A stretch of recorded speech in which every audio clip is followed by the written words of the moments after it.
too long, to be honest, especially when you're carrying a lot of lager.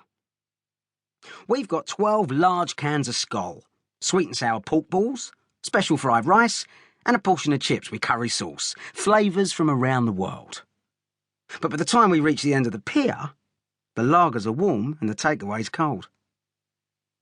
As this is a special celebration, Tone's also had to lug his ghetto blaster, which is the size of a small wardrobe, and it's fair to say we'll probably never blast a ghetto, unless you count Shoebury Ness. At the moment, he's playing Tone's homemade compilation, The Best of the Zepp, as we settle down on a bench at the end and watch as the sun sets majestically over the petrol refinery. "You're not going to turn into a wanker, are you?" says Tone, opening a can of lager. "What do you mean?" "He means you're not going to get all studenty on us," says Spencer. "Well, I am a student. I will be, so..." "No, but I mean you're not going to get all twatty and up your own arse and come home at Christmas in a gown talking Latin and saying one does and one thinks and all that." "Yeah, Tone, that's exactly what I'm going to do." "Well, don't, because you're enough of a twat already without becoming even more of a twat." I get called twat a lot by Tone, either twat or gaylord. But the trick is to make a sort of linguistic adjustment and try to think of it as a term of affection, in the same way some couples say dear or darling. Tone's just started a job in the warehouse in Curry's, and he's starting to develop a nice little sideline in knocked-off portable hi-fis, like the one we're listening to now. It's his Led Zeppelin tape too. Tone likes to call himself a metalist, which sounds more vocational than rocker or heavy metal fan. He dresses like a metalist too. Lots of light blue denim and long flicked back lustrous blonde hair, like an effeminate Viking. Tone's hair is actually the only effeminate thing about him. This is, after all, a man steeped in brutal violence. The mark of a successful evening out with Tone is that you get home without having had your head flushed down a toilet. It's Stairway to Heaven now. "Do we have to listen to this fucking hippie bollocks, Tone?" says Spencer. "This is the Zepp, Spence." "I know it's the Zepp, Tone. That's why I want you to turn the fucking thing off." "But the Zepp rule." "Why? Because you say they rule?"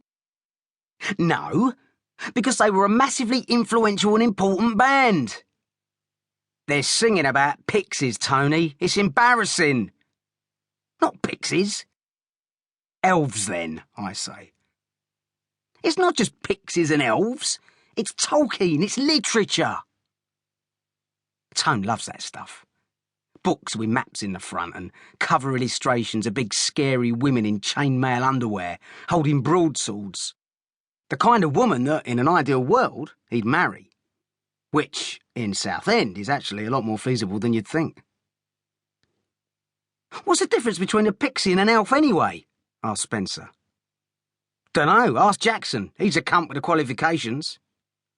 "I dunno, Tone," I say. The guitar solo has kicked in, and Spencer's wincing now. "Does it ever end? Or does it just go on and on and on and on?" "It's 7 minutes 32 seconds of pure genius." "Pure torture," I say. "Why is it always your choice anyway?" "Because it's my ghetto blaster." "Which you nicked. Technically, it still belongs to Curry's." "Yeah, but I buy the batteries." "No, you nicked the batteries." "Not these, I bought these." "So how much were the batteries then?" £1.98. "So, if I give you 66p, can we have something decent on?" "What, like Kate Bush?"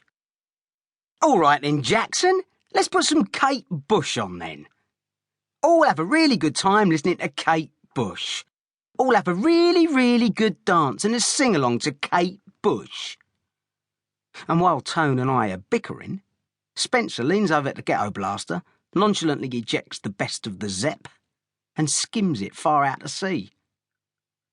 Tone shouts, "Oi!" and throws his can of lager after him as they both run off down the pier.